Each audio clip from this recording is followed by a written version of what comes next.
Kind of weird because, like with the whole mediumship thing, it's been really big over the years with a lot of well-known psychic and mediums contacting loved ones that have passed over.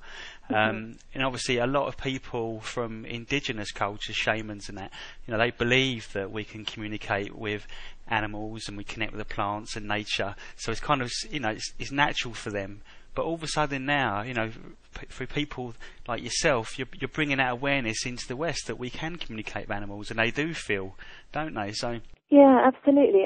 I strongly believe that this has been happening for thousands of years.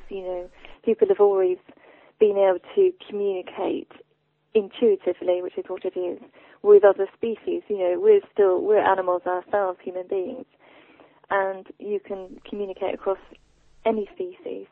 And it is interesting how animal communication is really, especially hitting the UK a lot right at the moment, and it has been sort of the last 5 years really coming into the media and people's awareness much more. And what I feel is that it surely has to be guided at some point by the universe, by a higher being.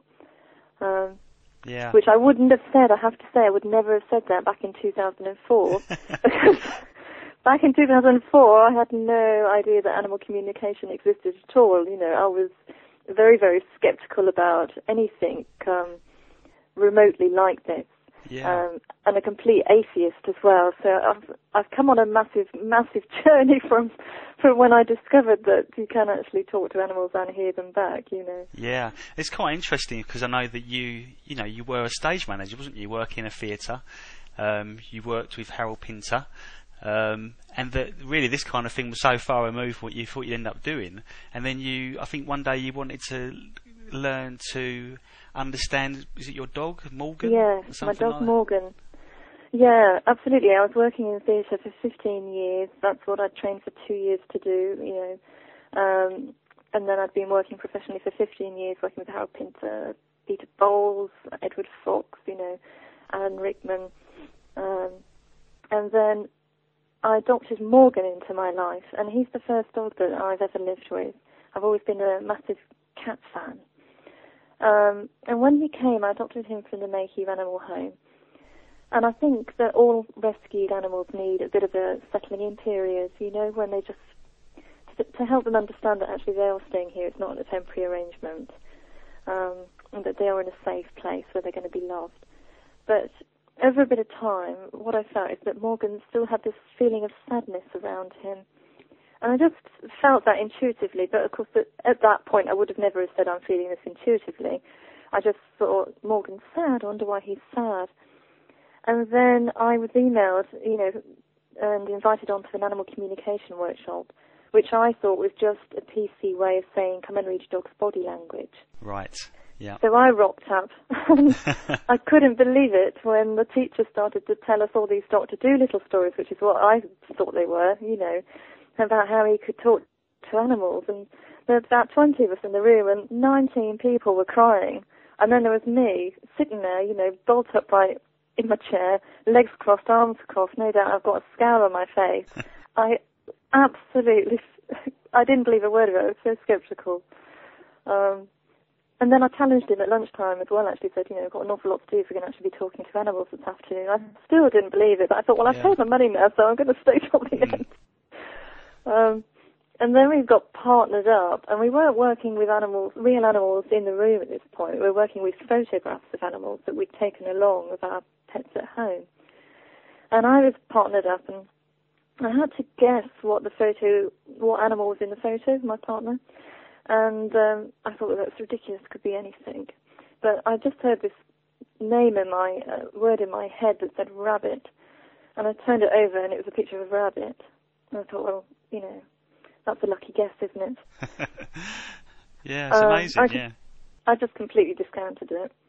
And then we all had to ask the animals in the photo, some questions. Everybody else is knuckling down, and then I'm sitting there, and my internal dialogue is a bit like, I can't believe this. I'm meant to be talking to animals, but I'm not even talking to a real animal. I'm meant to be talking to an animal in a photo. And I started saying, directly to the photo and said, this is ridiculous. Rabbits can't talk, let alone rabbits in a photo. And then what I heard in my head was kind of like my own inner voice, but with a different tone to it and a completely different attitude. And it just said, well, who the hell do you think is listening to you? And it felt like it didn't feel like it come from your own thoughts, like completely external. It felt like it was external because there was such a character behind it. I still didn't believe at all at this stage. But what I did is I thought, oh, well, I'm going to give this a go because maybe there's something in it. So I said to the photo of the rabbit, I said, what's your favourite food? I heard in my mind green leaves. And who's your favourite friend? Have you got a best friend? And I saw a particular coloured rabbit. What do you like to do? What's your favourite activity? And then I saw a sofa and I thought, well, that's just bizarre. That can't be right.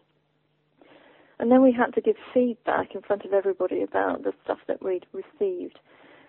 And I thought, well, why not? I'm sure I've made it all up, but I'll just say it anyway.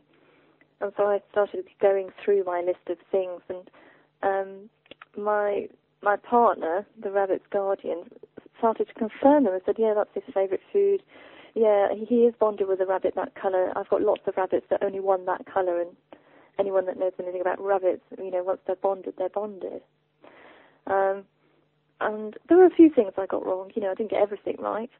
But when it came to the sofa, I said, why is he picturing a sofa? That can't be right. And she said, well, actually it is, because this rabbit, what he loved to do is he loved to sit on the sofa every Saturday night and watch TV. And his favourite programme, believe it or not, is You've Been Framed. Yeah. So it was right. The picture was right, Yeah. So basically from there, it gave you the confidence or the impetus to sort of look into it a bit further. Yeah, what happened is I had a massive sort of, oh my God, what just happened moment, like I think anybody would. I can't believe, part of the logical side of me went, I can't believe that happened. But then the other side of me went, but what happens if that just did happen? That opens up my eyes to a whole new way of seeing the world. So I went on a second course, and I found I could do it again. And it was actually on that second course that I had what I called my light bulb moment, where I went, oh my God, this is what I'm meant to be doing for the rest of my life.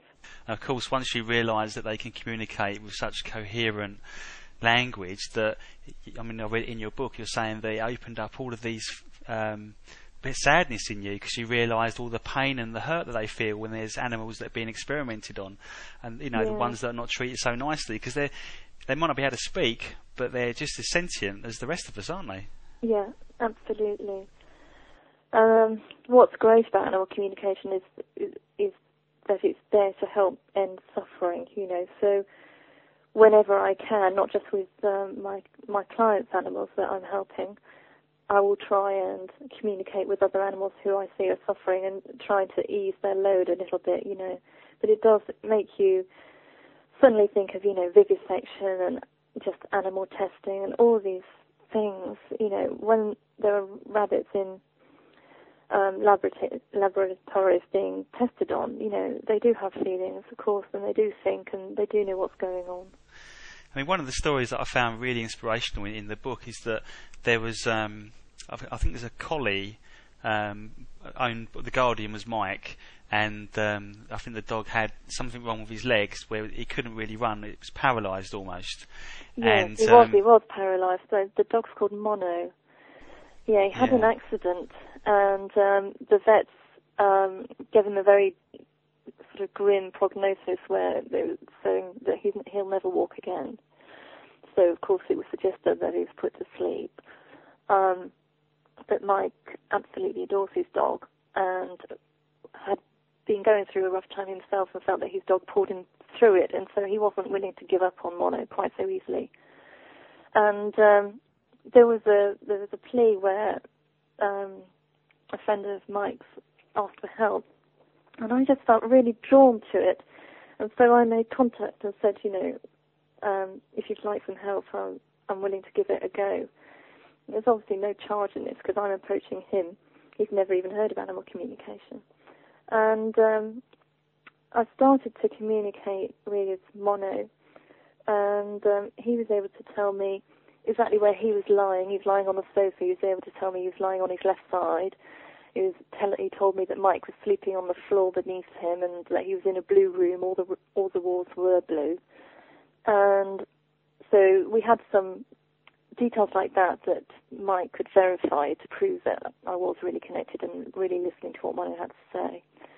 And then Mono was able to say what he needed, what he needed for his recovery. And he was ever so positive. And he said this one sentence to Mike, which was, I will be the dog I used to be. And it was over all the weeks and the months of Mono's recovery that this sentence really gave Mike